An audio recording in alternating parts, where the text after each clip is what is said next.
Bom dia, sejam todos bem-vindos. Estamos aí começando a nossa escola bíblica nesta manhã tão preciosa.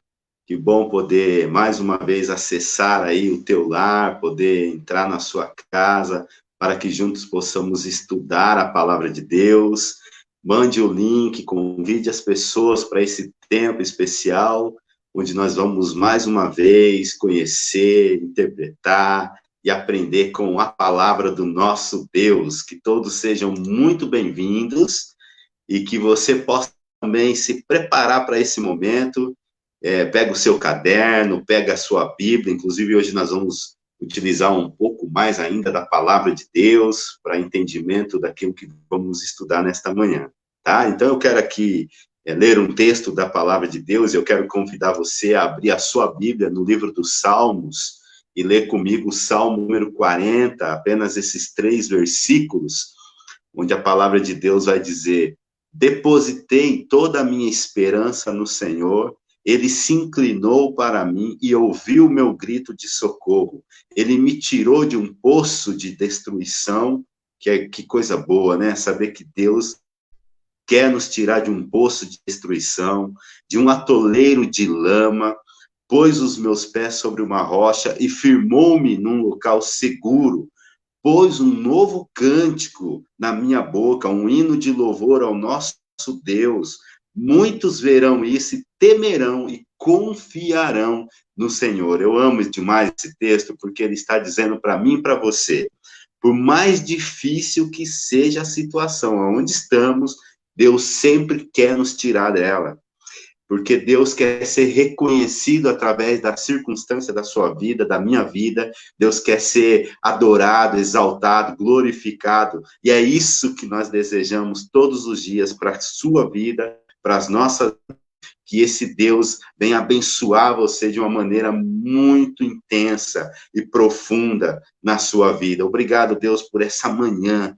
Obrigado por nossas vidas, obrigado por tudo que nós vamos aprender nesta manhã, que o Senhor possa tocar os nossos corações, que nós sejamos edificados profundamente através do Espírito Santo do Senhor. Ministra, Deus, em nossas vidas e continue falando poderosamente aos nossos corações. É o nosso desejo e assim nós oramos em nome de Jesus. Amém. Que essa canção do nosso querido Enoch Verne possa falar, ministrar poderosamente na sua vida. Se prepara aí. Daqui a pouquinho nós vamos iniciar a nossa lição.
Esse amor, eu venho entregar o meu viver.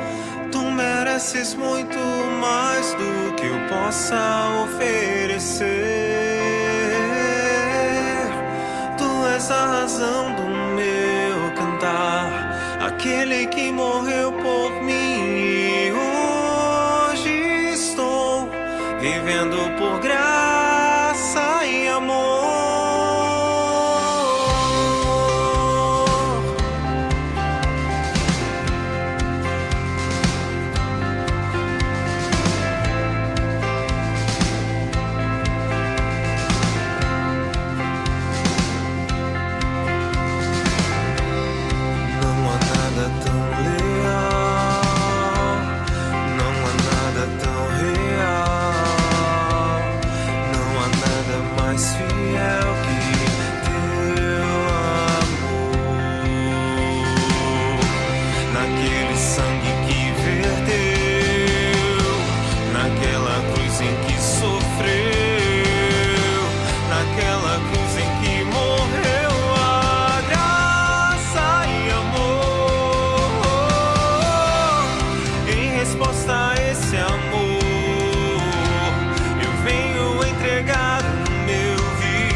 resposta a esse amor, eu venho entregar o meu viver.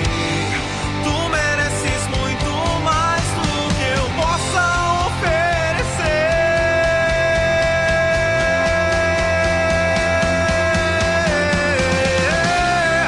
Em resposta a esse amor, eu venho entregar o meu viver. Tu mereces muito mais do que eu possa oferecer. Tu és a razão do meu cantar, aquele que morreu por mim e hoje estou vivendo por graça e amor. Estou decidido a viver para ti com tudo que sou. Não importa o tempo e o caminho ou para onde vou. Dá-me força e coragem pra viver segundo teu amor. Estou deixando tudo por ti. Estou deixando tudo por ti. Estou decidido a viver para ti com tudo que sou. Não importa o tempo e o caminho ou para onde vou. Dá-me força e coragem pra viver segundo teu amor. Estou deixando tudo por ti. Estou deixando tudo por ti. Estou deixando tudo por ti. Estou deixando tudo por ti.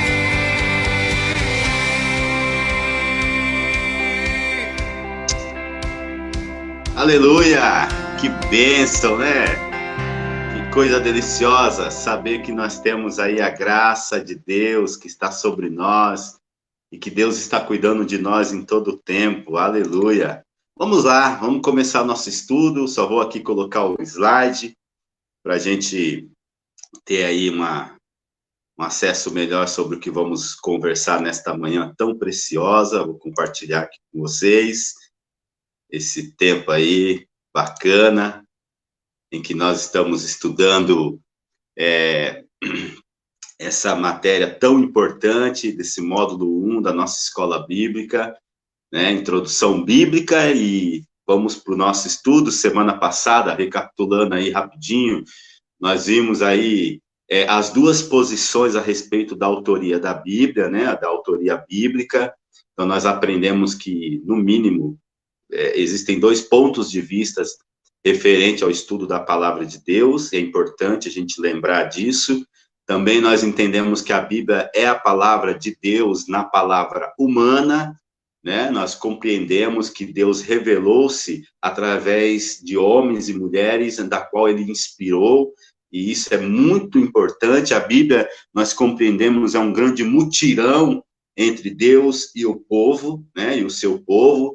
Também descobrimos essa grande verdade fundamental para a compreensão dos escritos sagrados, e lemos também e aprendemos que o Deus é revelado na Bíblia através da inspiração e nos transmite entendimento pela iluminação do Espírito Santo. Então, a gente tem a revelação, a gente tem a inspiração e a gente tem a iluminação. Então, a revelação é o ato de Deus se revelar na história, onde ele inspira esses homens e mulheres para escreverem esses textos, e aí nós somos iluminados para o entendimento, para o conhecimento, para o estudo e aplicação do texto na nossa vida, ok? Muito bem. Se você tem também alguma pergunta, alguma dúvida, você não esqueça de pôr aí no comentário durante o nosso estudo, tá? No final eu vou estar tentando responder aquilo que eu não puder responder, eu trarei no próximo estudo a resposta com toda certeza, tá bom? Então vamos para o nosso estudo de hoje. Como eu havia dito, inclusive referente a uma das perguntas da semana passada, as duas leituras na Bíblia. Então, o que nós vamos entender para a gente compreender onde vamos passear no dia de hoje com relação a esse estudo, nós temos que entender que o título desse estudo quer nos esclarecer realmente como que funciona a interpretação a partir da leitura que nós fazemos da palavra. Então, a palavra de Deus, ela tem, no mínimo, duas posições diferentes, tá? Por isso que o propósito desse tema é entender como que a religião e a Bíblia, elas foram usadas para legitimar a violência praticada contra o ser humano e suas diversidades. Hoje nós vamos entender que a Bíblia, ela pode sim ser lida de uma maneira extremamente excludente, opositora, opressora. A Bíblia, ela pode ser usada diabolicamente. Pastor, o que é isso que o senhor está dizendo? Exatamente. Nós vamos entender hoje algumas questões que são importantes para que a gente possa saber lidar e se aproximar do texto sagrado. E para isso, eu vou pedir um pouco de licença para você, porque eu preciso também voltar um pouco à história, tá? Então, por exemplo, no período da descoberta do Novo Mundo, todo mundo sabe que essa palavra aí, Novo Mundo, é o nome dado ao hemisfério ocidental, quando, especificamente falando das Américas, elas foram descobertas, e é exatamente dentro dessa realidade de contexto, que eu quero hoje começar dando um exemplo sobre tudo isso, é que quando esses continentes aí foram descobertos, no final do século XV, mais ou menos, a Bíblia e a religião, elas são usadas, principalmente nesse contexto, para aprovar toda a série de violência contra os índios que habitavam nas Américas. Por outro lado, claro que também nós temos aí o uso dos mesmos como força libertadora e em defesa da vida. Houve muitos missionários e missionárias que se comprometeram com essa questão da Bíblia também como defesa e como prioridade e como princípio de inclusão e cuidado das pessoas. Mas pegando esse exemplo, a gente percebe que houve essas duas interpretações e que, inclusive, naquela época, os juristas e teólogos da corte espanhola, principalmente, eles elaboraram um documento chamado requerimento. O que seria esse documento? Tá? Esse documento nada mais era do que um tratado teológico que os conquistadores, quando eles iam para essas terras, quando eles estavam tomando essas terras ali, eles levavam esse documento para que ele fosse lido ali diante daqueles índios, daquelas pessoas, daquele lugar, daquele local que havia ali a conquista, né, ou a tomada de posse da terra, vamos assim dizer, e mais ou menos assim, esse tratado aí, ele dizia que era como se uma das partes teológicas dele tinha a intenção de afirmar que Deus que estava dando para eles aquelas terras e que eles que estavam ali vivendo precisavam se submeter, no caso os índios, né? Eles precisavam se submeter a isso, a essa questão da terra que eles estavam possuindo deles. E de maneira muito pacífica, eles faziam isso, tentando com que as pessoas cedessem a essa submissão de uma maneira tranquila. Mas se essa submissão não era feita de maneira pacífica, o que eles faziam? Eles tomavam essas terras de modo muito violento, oprimindo os habitantes dessa terra. Gente, isso é história, não há o que contestar, você pode questionar isso com qualquer professor de história, tá? E aí o que vem de interessante é que a base teológica desse tratado era retirada principalmente do texto de Gênesis. E o que eles diziam? Eles diziam o seguinte, que apesar de toda a humanidade descender de Adão e de Eva, só alguns eleitos por Deus tinham a sublime missão de divulgar o verdadeiro Deus. Então, eu tenho aqui até uma cópia do tratado, de vez em quando eu vou estar olhando aqui do ladinho, aqui, porque minhas anotações estão aqui. Mas eu tenho aqui uma cópia do tratado, e eu quero ler pelo menos uma partezinha desse tratado para você entender o que eles faziam, tá? Eu escolhi aqui principalmente as partes finais. Mas se você quiser ler toda na íntegra esse tratado, você consegue pesquisar isso na internet. É só pesquisar lá, Tratado da Espanha para o Novo Mundo, para as Américas, e aí você vai descobrir, você vai encontrar. Mas é interessante que o tratado dizia assim, ó, vou ler aqui no finalzinho, tá? Se concordarem em fazer aquilo a que estão sujeitos e obrigados, estarão fazendo bem. Suas altezas e nós, em seu nome, os acolheremos com todo amor e caridade e deixaremos livres e sem escravidão a vocês, as suas mulheres e filhos e as suas terras, para que façam delas e de vocês mesmos o que bem entenderem e quiserem, e não os obrigarão a tornarem-se cristãos, a não ser que, informados da verdade, queiram converter-se à nossa santa fé católica, como tem feito quase todos os habitantes das ilhas vizinhas.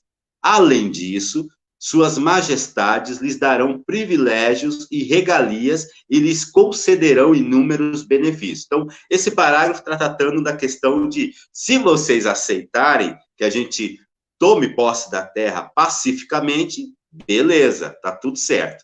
Aí, a outra parte do texto vai dizer assim, se assim não fizerem, ou se maliciosamente adiarem a decisão, certifico que, com a ajuda de Deus, entraremos poderosamente no seu território, faremos guerra contra vocês de todos os modos e maneiras possíveis, e os sujeitaremos ao jugo e à obediência da igreja e de suas majestades.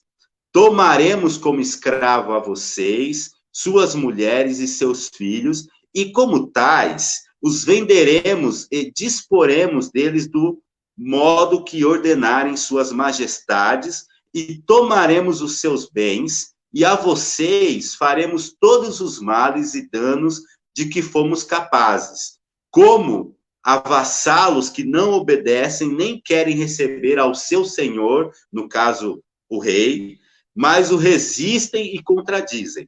E com a presente, declaramos que as mortes e danos que de tudo isso resultarem serão culpa de vocês e não de suas majestades ou nossa, nem desses cavaleiros que nos acompanham, e de que diante de vocês dissemos e requeremos estas coisas, pedimos que firme por escrito o presente escrivão e que sejam testemunha os demais presentes. Então, veja, é interessante, né? Você vai ler no tratado, que pode, na íntegra depois, que eles começam dando todo um laudo teológico, que Deus criou Adão e Eva, e que quando Deus cria Adão e Eva, lá no momento em que eles criam várias humanidades, várias pessoas, vários povos, com diversas línguas, e aí ele vai dizer que alguns são eleitos para ser de Deus, outros não são eleitos para ser de Deus, e aqueles que não são eleitos, e é claro que a Espanha e Portugal falava que eles eram os eleitos, né, um povo civilizado, inclusive a cultura deles era dizer, não, vocês são povos bárbaros, vocês têm que ser conquistados, vocês têm que ser disciplinados, vocês precisam ser, e tudo isso baseado na palavra de Deus, na teologia, inclusive, que era a favor desse tipo de opressão, quando não era feito de maneira pacífica. Então, se nós temos aqui, de um lado, essa discrepância teológica aqui, opressiva, é claro que também, por outro lado, havia, e justiça seja feita, né, havia missionários que foram fiéis em nome do evangelho da vida, isso é óbvio.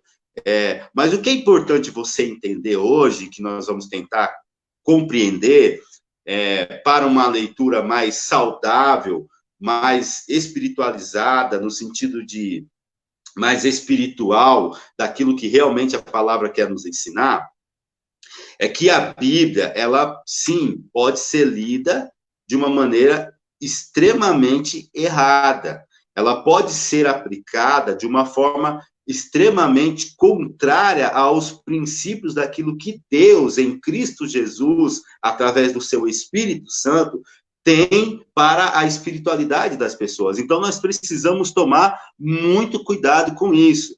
É por isso que você precisa entender que a Bíblia, ela é um intenso debate teológico, tá? O que eu quero dizer com isso? Quando pensamos a respeito da palavra de Deus, da Bíblia, e a sua experiência narrativa, essas coisas, elas não eram diferentes. Havia, pelo menos, uma disputa de projetos no período bíblico. E é isso que nós vamos estudar hoje. Nós vamos perceber que existia ali os defensores do projeto de exclusão, inclusive, que se legitimavam em nome de Deus para uma sociedade muito injusta. E nós temos isso também dentro da palavra de Deus. E essa realidade, muitas vezes, ela entrava em conflito era uma realidade conflituosa que existe, inclusive, dentro da própria palavra de Deus. Nós não podemos descartar isso, tá? A Bíblia, ela é, na verdade, um intenso debate teológico entre grupos com interesses diferentes. Então, quando nós lemos a palavra de Deus, nós precisamos estar atento a esses detalhes. Nós precisamos perceber, porque quando nós fazemos a interpretação da palavra de Deus, nós precisamos tomar muito cuidado com essa interpretação literal que nós temos, muitas vezes, quando vamos ao texto. Essa ideia de interpretação literal é essa interpretação ao pé da letra, né? Porque quando nós interpretamos a Bíblia ao pé da letra, literalmente, nós podemos nos confundir com esses projetos entre si. E aí nós não conseguimos captar o que a historicidade do texto sagrado está tentando nos aplicar de conhecimento e princípio para o desenvolvimento da nossa experiência com Deus. Por que eu digo isso? Olha, a Bíblia, você tem que entender uma coisa muito importante.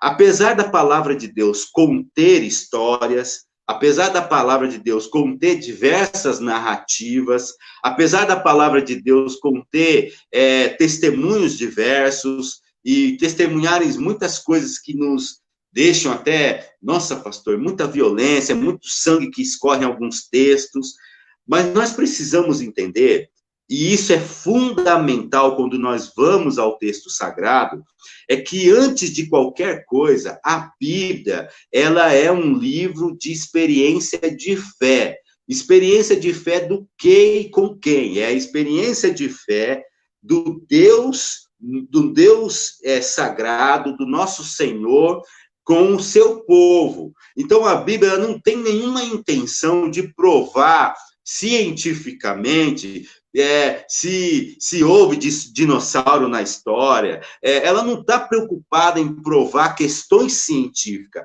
A Bíblia, ela tem uma intenção muito mais relacionada à nossa experiência de fé. Então, quando nós vamos ao texto sagrado com esse entendimento, é muito mais fácil nós extrairmos da palavra de Deus essa experiência que vai fazer com que a nossa vida e a experiência com ela diante de Deus seja aprofundada e intensa de uma maneira muito, muito eficaz. Então, nós temos que tomar muito cuidado. Nós não podemos deixar de estudar a Bíblia com afinco. Nós não podemos deixar de estudar a Bíblia com disciplina, com responsabilidade. Porque quando nós não fazemos esse estudo com essa responsabilidade, com essa disciplina, com toda essa dedicação, nós temos e corremos o risco de interpretar a Bíblia de uma maneira satisfatória a mim. E é por isso que a gente vê muitas contradições ao redor das nossas vidas. É por isso que a gente vê muitas comunidades eclesiásticas e muitos líderes religiosos jogando de qualquer maneira a palavra de Deus e as pessoas sendo enganadas por uma interpretação totalmente equivocada daquilo que realmente o texto sagrado quer nos ensinar. Então, para você entender, a Bíblia, a palavra de Deus, ela pode ser, sim, um instrumento de opressão, de exploração, de incitação de culpa, de medo, de ódio, mas também a mesma palavra pode ser instrumento de inclusão, de libertação, de paz, de graça e amor, que inclusive é essa a intenção principal da palavra de Deus. Então, nós temos que estar atentos a tudo isso. Nós não podemos ir ao texto sagrado sem essa compreensão, porque nós podemos fazer uma interpretação e uma hermenêutica, e semanticamente podemos aplicar isso de uma maneira totalmente equivocada àquilo que realmente o texto sagrado está querendo nos ensinar.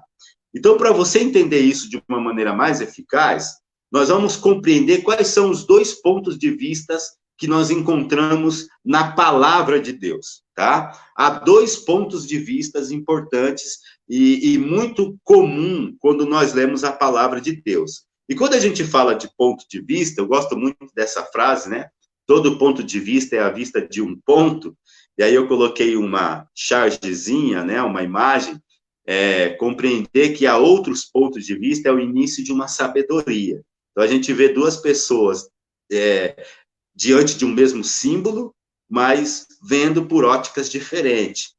Então, quando a gente estuda a palavra de Deus, você não pode ser nécio, desculpa aqui, nem ignorante, ao entender que existem, sim, esses pontos de vista. Lembra, nós vamos só recapitular uma coisa. A palavra de Deus, ela é manifestada na palavra humana. E quando nós falamos de seres humanos, isso não torna a palavra de Deus um livro irrelevante e errado. E nós vamos estudar isso, inclusive, na semana que vem. Nós vamos falar sobre essa questão da inerrância da palavra de Deus. Mas você precisa entender quais são esses dois pontos. E aí, quando nós vamos para o texto sagrado, nós temos uma leitura oficial e nós temos também uma leitura popular. Esses são os dois pontos de vista que nós encontramos na palavra de Deus. Para que fique um pouco mais claro isso, no entendimento do estudo que nós estamos tendo, o que seria, então, o projeto oficial? O projeto oficial seria isso aqui, tá? Ele é voltado para o interesse dos reis, da corte, do templo, do sacerdote oficial, tá? E dos juízes vinculados aos reis. Então, esse projeto, essa primeira leitura que nós temos dentro do texto, é um texto mais voltado a essa elite, tá? E nessa posição, eles defendem um determinado modelo de sociedade. É um projeto conhecido como projeto do reinado. Então, eles estão preocupados com a maneira como eles leem a experiência do sagrado a partir dos reis, da corte, da elite, tá? Outra questão importante que eu acho que é necessário você entender é que, após o exílio da Babilônia, a partir do ano 539 a.C., essa linha oficial, ela é assumida pelos sacerdotes a partir do templo reconstruído. Então, eles passam a utilizar dessa percepção da história com muito mais eficaz, tá? E é também nessa linha que vem as leis do puro e do impuro, da estrita observância da lei, da única raça eleita, e também da teologia retributiva. O que seria a teologia retributiva, né? É aquela que tudo é retribuição de Deus de acordo com a vida das pessoas. Ou seja, segundo essa posição teológica aqui, adotada pelo projeto oficial, se você é rico, se você tem saúde, se você tem uma família numerosa, se você é honrado, se você tem longa vida, é porque você é abençoado por Deus, né? E a gente vai ver muito isso no Antigo Testamento.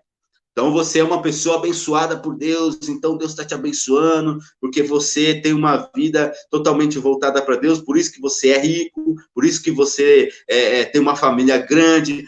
Você vê que muitas vezes a esterilidade é uma dificuldade no Antigo Testamento, porque tem a ver com o contrário dessa posição, mas nós vamos chegar lá, tá? Então, se você é pobre, na teologia retributiva, se você é pobre, se você tem doença, se você é estéril, se você é desonrado, se você tem uma morte prematura, ou seja, você é castigado por Deus, você é amaldiçoado. Então, a teologia da retribuição trabalha esse conceito. Inclusive, é interessante você entender, é daí que surge, inclusive, uma percepção muito errada da teologia da prosperidade.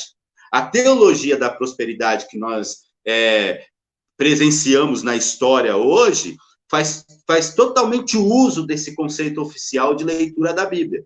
Então, é daí que eles principalmente entendem que nós somos gerados para ser um povo rico, abastado, porque o nosso Deus não é cauda, nosso Deus é cabeça, então nós não nascemos para ser pobre, nós não nascemos para ter doença e tal, e aí surge daí, tá? Por enquanto eu não estou fazendo crítica, eu estou só apenas fazendo você entender da onde que saem, inclusive, alguns pontos de vistas equivocados que nós temos a respeito da palavra de Deus. Então, nós temos aí esse projeto. Uma outra questão interessante que você deve entender é que no tempo de Jesus, por exemplo, as autoridades que controlavam o poder judaico, eles assumiam essa linha oficial. Por isso que Jesus, você vai ver isso nitidamente quando você lê os evangelhos, principalmente quando você lê Mateus e Lucas, isso é muito forte nesses evangelhos, Jesus sendo contrário, ele combate de uma maneira muito, muito intensa esse tipo de perspectiva. Ele vai contra, né? Inclusive custando-lhe a sua própria vida diante dessa situação. Então, esse primeiro ponto de vista está muito relacionado a tudo isso.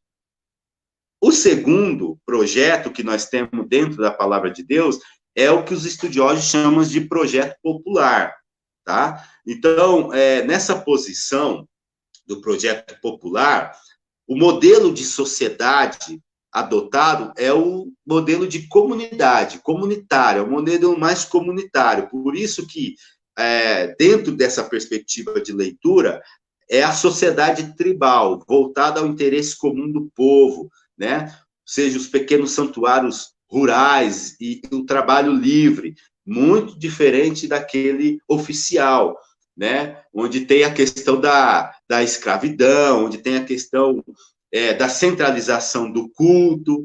Então, a leitura popular, ela é um pouco mais aberta, tá? É interessante, porque quando termina o exílio da Babilônia, quando o exílio acaba, Judá não possui mais rei. Não existe mais reis. Então, os judeus, eles estão sucessivamente sob a dominação dos persas, dos gregos e dos romanos. Você pode conferir isso em Esdras, no capítulo 7, versículo 26. E é durante esse período aqui, o período em que os sacerdotes, eles passam a monopolizar a palavra de Deus. E aí, antes disso, a palavra de Deus, ela era mediada também pela profecia. A partir do exílio, ela passa a ser monopolizada pelos sacerdotes, pelo templo de Jerusalém, principalmente subordinada pelos persas. E aí você confere isso lá em Esdras, no capítulo 7, versículo 26. Isso é muito nítido ali no texto, tá? O texto vai dizer assim: aquele que não obedecerá à lei de Deus, do Deus de vocês, né? E a lei do rei, no caso o imperador de Persa, será punido com a morte, ou com o exílio, ou com o confisco de bens, ou com a prisão. É interessante, então é uma leitura diferente, né? Totalmente diferente da leitura oficial, da leitura do projeto oficial, né? Quando nós lemos, por exemplo, Zacarias, quando você lê todo o profeta Zacarias, o profeta, ele vai fazer críticas contundentes ali contra os profetas oficiais, porque existiam também os profetas oficiais. Vocês lembram aquela discussão, aquela briga, né, que teve entre, por exemplo, os profetas de Baal, os profetas. Então, os profetas de Baal eram o que nós chamamos de profetas oficiais. Eles serviam, eles faziam profecia para o rei, né, para a corte. E havia os profetas populares, os profetas da massa, do povo, né? Então, o Zacarias, ele vai fazer críticas fortes contra esse tipo de profetas. É só você, por exemplo, abrir a sua Bíblia lá em Zacarias, no capítulo 13, versículos de 1 a 6. Eu estou aqui com o texto aberto, eu vou ler. Ele diz assim: naquele dia, uma fonte jorrará para os descendentes de Davi e para os habitantes de Jerusalém, para purificá-los do pecado e da impureza. Naquele dia, eliminarei da terra de Israel os nomes dos ídolos e nunca mais serão lembrados, diz o Senhor dos Exércitos. Removerei da terra tantos profetas como o espírito imundo. Aqui é a crítica de Zacarias aos profetas oficiais. E se alguém ainda profetizar, seu próprio pai e sua mãe lhe advertirão. Você tem que morrer, porque disse mentiras em nome do Senhor. Quando ele profetizar, os seus próprios pais o esfaquearão. Naquele dia, todo profeta se envergonhará de sua visão profética. Não usará o manto de profeta feito de pele, o manto que eles usavam, para enganar, porque os profetas oficiais, geralmente, eram os que mais mentiam com relação à profecia para agradar o rei. E aí, Zacarias está fazendo críticas sobre isso. E aí ele continua assim, e ele dirá: eu não sou profeta, sou um homem do campo. A terra tem sido o meu sustento desde a minha mocidade. Se alguém lhe perguntar que feridas são estas no seu corpo, ele responderá: eu fui ferido na casa de meus amigos. Ou seja, conforme a profecia contra eles, né? A própria família será ferida. Então, essa crítica aqui, como eu coloquei no slide, ela revela a aflição e angústia dos profetas populares que eram desvinculados do templo e fiéis à aliança contra os levitas que se faziam passar por profetas. Outro problema seríssimo que acontece, né? Quando a gente olha para essa realidade das duas leituras bíblicas, a gente vai perceber muitos equívocos e muitas ações equivocadas e erradas diante daquilo que Deus esperava para o seu povo. Quando a gente vê, por exemplo, um livro elaborado nesse contexto, os sacerdotes do templo, ao narrarem novamente a renovação da aliança no tempo do rei Josias, colocam levitas no lugar atribuído aos profetas. Você confere isso em 2 Crônicas 34, versículo 30, e 2 Reis 23, versículo 2, o que era proibido. Então, eles faziam isso, contrariando, inclusive, aquilo que Deus havia dito, tá? Então, você vai perceber nitidamente que, através dos profetas anônimos e suas profecias, que há uma resistência contra o projeto oficial existente nesse contexto. Então, nós vemos claramente que há dois projetos dentro da palavra de Deus. E muito diferente da linha oficial, a popular, ela é mais includente, né? Enquanto que o projeto oficial, ela é mais excludente, e ela não está preocupada em inserir as pessoas a uma realidade da experiência consagrada. Eu quero, nesse momento, mostrar para vocês, eu fiz uma tabela de comparação para que você e eu possamos entender as diferenças que existem na leitura desses dois projetos. De um lado, nós temos o projeto oficial e de outro, nós temos o projeto popular, tá? Olha que interessante, eu peguei alguns exemplos para você entender isso melhor. Por exemplo, o projeto oficial, ele vai afirmar que Deus é favorável à opção do reinado. Você vai ler isso lá em 1 Samuel, capítulo 9, versículos 15, 16, e o capítulo 10, versículo 1, tá? O projeto popular, não, eles vão afirmar que Deus condena a opção pelo reinado. Você encontra essa leitura lá em 1 Samuel 8, versos de 1 a 18, capítulo 12, versículo 19. Então, essa é uma das diferenças. Um afirma que o reinado é projeto de Deus, outro vai afirmar que não, tá? Por exemplo, o projeto oficial, ele exclui os estrangeiros. Deuteronômio 23, 4.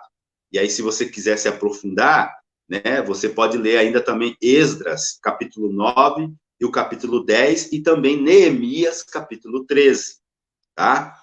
Já o projeto popular, você vai perceber que a leitura popular, ela inclui estrangeiros. Você confirma isso em Ruth, capítulo 1, versículos 16 e 17, Isaías, capítulo 56, versículo 3, Lucas, capítulo 10, versos 30 a 37. E aí, se você também quiser se aprofundar mais, você pode ler Jonas, todo o livro de Jonas, e você pode ler também Atos dos Apóstolos, capítulo 8 e capítulo 10, tá? Então, veja, um exclui os estrangeiros, o outro inclui os estrangeiros. Ainda nós temos também, por exemplo, no projeto oficial, é favorável ao templo. O templo é o lugar onde Deus habita, né? Aí a gente vai ver isso segundo Samuel, capítulo 7, versos 1 a 3. E aí você pode também se aprofundar de uma maneira melhor lendo Ageu, capítulo 1. Mas o projeto popular é mais crítico ao templo, tá? Você confirma isso em 2 Samuel 7, 4 a 7, Isaías 66, 1 a 2. E aí, para aprofundar, você pode ler ainda Jeremias, capítulo 7, capítulo 26, Amós, os profetas, principalmente, vocês vão ver eles sendo críticos. Por quê? Porque acontece de que o templo vai sendo um ambiente elitizado e o povo não tem acesso. Então, o projeto, a leitura, a perspectiva popular já quer acessar isso ao povo. Então, eles são mais críticos à ideia do templo ser o único lugar onde Deus adora, onde Deus está. Né? Amós vai falar isso, Miqueias, Marcos, nós já vamos para os evangelhos, onde Jesus faz suas críticas também, tá? Você também vai notar que no projeto oficial, a observância da lei, das tradições do sábado, principalmente, é uma obrigação. Então, eles obrigam a observância minuciosa da tradição do sábado, né? Mateus capítulo 12, versículos de 1 a 14, confirma isso. Inclusive, não sei se você sabe, uma das linhas farisaicas, cuspir no sábado era proibido. Por isso que faz sentido aquela cena, quando Jesus vai curar aquele cego, e Jesus cospe no chão, ou gospe, né? Não sei qual é o termo, depende da região, mas é cuspir, e aí ele pega aquela terra com aquele cuspe e passa no olho, né? No olho do cego. As pessoas falam, nossa, aquela terra não tinha nada disso, que havia uma tradição que proibia, por quê? Quando você joga água na terra, a terra trabalha. Então, cuspir na terra não podia nem cuspir no sábado, porque a terra vai trabalhar. Tanto que a lei dizia que para você cuspir, no sábado, você tinha que cuspir numa pedra quente, porque a pedra quente, você cuspindo nela, ela vai evaporar aquela saliva. Interessante isso. Então, havia essa observância muito minuciosa sobre isso. Já a leitura popular, a vida está acima da lei, né? Cuja a função é estar a serviço das pessoas e não o contrário. E aí você confirma isso lendo Mateus 12, de 1 a 14, quando o próprio Jesus está discutindo com os fariseus a respeito disso, né? O sábado não foi criado para a vida está acima do sábado. Então, toda aquela discussão que Jesus tem, né? Ainda mais exemplos aqui. No projeto oficial, você tem uma religião centrada em sacrifícios e ritos externos, né? Conforme Levítico 1 a 8, são os capítulos de 1 a 8. Já no projeto popular, a Bíblia vai nos mostrar que a religião é baseada na justiça e na solidariedade. Então, Isaías, capítulo 1, de 10 a 17, capítulo 58, de 1 a 12, né? E quem quiser se aprofundar, você pode ainda ler Oséias, capítulo 6, versículo 6, Amós, capítulo 5, versículos 21 a 24, Mateus, capítulo 9, de 13 a 12. Então, você vai perceber essa diferença. E faz sentido, né? Porque quando a gente vai lendo a palavra de Deus, a gente vai vendo Jesus e depois os cristãos dizendo que a verdadeira religião é cuidar dos órfãos, das viúvas, lembra? Faz sentido também, porque é a interpretação popular, é o projeto popular, né? Então, você tem o oficial, você tem o popular. Você tem também a questão que o projeto oficial obriga a observância das leis de pureza exterior, conforme Marcos 7, de 1 a 5.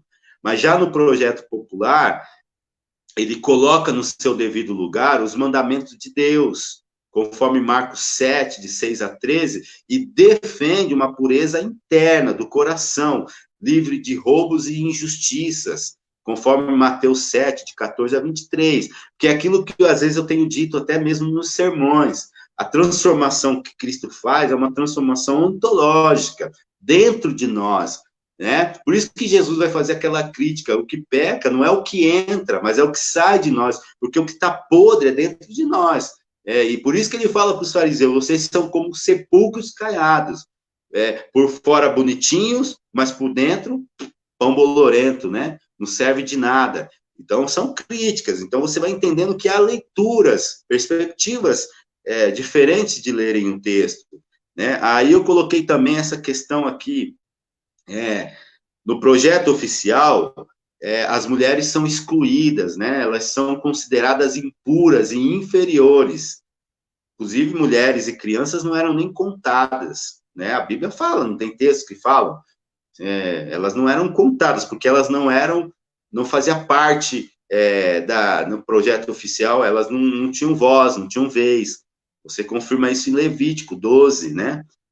Também o capítulo 15, versos 19 a 30, João, capítulo 8, de 1 a 11, que é o sermão que, inclusive, eu já preguei esses domingos, né, sobre a mulher adúltera. Já no projeto popular, inclui mulheres, né, valoriza a beleza da mulher, a sabedoria da mulher, o corpo da mulher, a vida da mulher. Por isso que Provérbios, quando eu uma vez preguei, acho que inclusive para as mulheres, e criou, os homens ficaram bravos comigo lá na igreja, né, eu disse, porque o projeto de Provérbios é diferente, ele tá salientando a importância da mulher, é uma leitura mais popular, né? E aí, se você quiser ler mais sobre a valorização da mulher, você pode encontrar isso no livro de Ruth, de Esther, no Cântico dos Cânticos, né? O próprio Jesus vai resgatar a dignidade das mulheres, lembra quando ele conversa com aquela samaritana, que era proibida, que até os seus discípulos estranham. Então, Jesus partilha dessa ideia, né? O projeto oficial exige a circuncisão, a remoção do prepúcio no órgão genital masculino, conforme Gênesis 17. O projeto popular já vai fazer uma releitura, onde eles vão dizer que a circuncisão mais importante é a do coração, ou seja, a mudança de vida, Deuteronômio 10, 16, Jeremias 4, 4, Romanos 2, 29. Então, nós vamos percebendo essas leituras, tá? Por exemplo, no projeto oficial, os pobres, os doentes, são condenados, né? Como se fossem doença, castigo de Deus pelos seus pecados. Lembra da história de Jó com seus amigos? Os amigos de Jó, eles representam a teologia oficial, a teologia da retribuição. Lembra lá, quando eles falam, Jó, confessa o seu pecado. Você está nessa situação porque você pecou, então confessa isso aí logo, rapaz. Fala para Deus, pede perdão. Porque a teologia do entendimento deles era retributiva, então eles entendiam que Jó fez alguma coisa errada, né? O projeto oficial defende o pobre e os doentes, e aí aponta as verdadeiras causas. Por exemplo, a teologia de Jó representa a popular, quando Jó diz para eles, eu não tenho pecado, eu não fiz nada de errado, né? Ele inclusive, não só os amigos, mas a mulher de Jó também representa a retribuição. Jó está falando não. E Jesus vem nessa corrente também. Você confirma isso, no Evangelho de Lucas, capítulo 3, verso de 1 a 5, João 9, de 1 a 34. Então, Essa é uma leitura mais popular. E aí você tem também o projeto oficial, que vai excluir pessoas com deficiências físicas. Levíticos 21, 17 a 21, Deuteronômio 23, versículo 2. E já no projeto popular, você vai entender que inclui as pessoas com deficiências, tá? E aí estão os textos, Isaías, Mateus, Atos dos Apóstolos, tá? Então, queridos, para a gente concluir o nosso estudo de hoje, é muito importante nós percebermos que essas duas linhas teológicas fundamentais estão misturadas em toda a Bíblia. Elas estão assim, não é tão fácil percebê-las quando nós principalmente fazemos uma leitura muito literal do texto, sem um estudo disciplinado, aprofundado do conhecimento, da história dos seus contextos. Por isso que nós temos que tomar muito cuidado quando nós vamos aplicar a palavra de Deus através de uma leitura. É muito fácil a gente pegar a Bíblia e distorcê-la. Deixa eu contar uma história para vocês entenderem o que eu estou dizendo. Há muitos anos, no Mato Grosso do Sul, em Ponta Porã, havia um homem religioso que utilizava, inclusive, de um conceito dentro da palavra de Deus, onde ele tinha o costume de ter relações sexuais com algumas mulheres, durante ali, muitos anos ele fez isso, e ele dizia para aquelas mulheres que para elas terem uma espiritualidade profunda com Deus, a palavra de Deus diz isso, elas tinham que se deitar na cama com ele. Gente, isso virou um rebuliço na cidade de Ponta Porã, uma história verídica, entendeu? Eu fui saber dessa história, inclusive, quando eu estudava em Dourados, no Mato Grosso do Sul, onde eu me formei em teologia para ser pastor, mas para você ver como que a Bíblia ela pode ser demoniacamente usada de forma errada. Ela pode ser usada para degrinir valores e princípios daquilo que Deus não está afirmando ali. Por isso que nós temos que nos aproximar do texto com certa responsabilidade. Nós temos que entender contextos e valores para aplicá-los a uma verdade que fará sentido ao nosso cotidiano. E eu tenho dito isso constantemente durante os nossos estudos. Então, nós temos que tomar muito cuidado. É muito importante a oração para a leitura da Bíblia, pois no Espírito Santo é que nós somos esclarecidos e ajudados com sua sabedoria, discernimento da palavra de Deus, no meio das palavras humanas, a compreender o texto com seriedade, verdade e responsabilidade.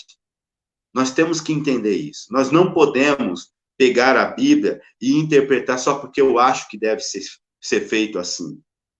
Nós temos que tomar muito cuidado. Nós estamos falando de épocas que são totalmente diferentes da nossa. Quando nós nos aproximamos do texto sagrado, nós estamos falando de períodos, de contexto, de costumes, de culturas que são totalmente fora dos nossos padrões. Nós temos que tomar muito cuidado, principalmente porque nós, quando vamos para o texto sagrado, nós não podemos ir pela ótica ocidental que nós temos. O texto é oriental. O texto fala de um contexto totalmente voltado ao Oriente, a um povo, a uma raça, a um costume. Então, nós não podemos simplesmente ler a Bíblia e sair falando aquilo que ela nem sequer está dizendo. Nós temos que ter coerência com tudo isso. Nós temos que aplicar o conhecimento da palavra de Deus com essa responsabilidade. Por isso que nós estamos trabalhando todas essas ideias, para que a nossa leitura e a nossa compreensão da palavra de Deus seja o mais fidedigna possível ao que o texto realmente quer dizer. Então, eu termino dizendo para você assim, mais uma vez, respeite a palavra de Deus, não brinque com a palavra de Deus, não use a palavra de Deus para defender sua tese, seus conceitos, seus valores. Não faça isso. A palavra de Deus não é livro doutrinário. A palavra de Deus não é livro voltado para a gente aplicar aquilo que eu acho que deve ser aplicado. Nós precisamos ter muito carinho e respeito, muito temor e tremor quando nós vamos ao encontro da palavra de Deus. Porque senão nós podemos fazer um estrago enorme na espiritualidade e na fé das pessoas.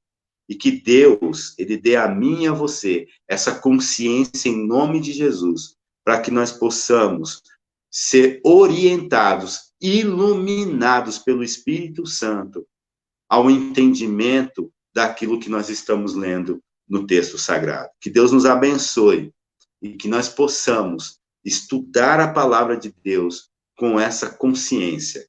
Obrigado, Senhor, pelas nossas vidas, obrigado pelo teu amor e pela tua bondade. Continua com a gente, continua nos dando sabedoria, discernimento, para que nós possamos ler a tua palavra cada dia com responsabilidade, com dedicação. Cuida de nós em todo o tempo. É o nosso desejo e assim nós oramos em nome de Jesus. Amém. Graças a Deus. Deixa eu só ver se alguém fez alguma pergunta aqui, né? De repente alguém tem perguntas. Muito bem, eu quero agradecer aqui ao Aparecido, meu vizinho, que está sempre com a gente, a Sandra, Palhão, o Daniel, a Joyce, o Clipson, que bacana. A Roxana, a Marília, Jéssica, Norma, pessoal aí, a Rosane, olha que legal. Pastor Valdeci, a Evandra, a Gislaine, bacana, gente.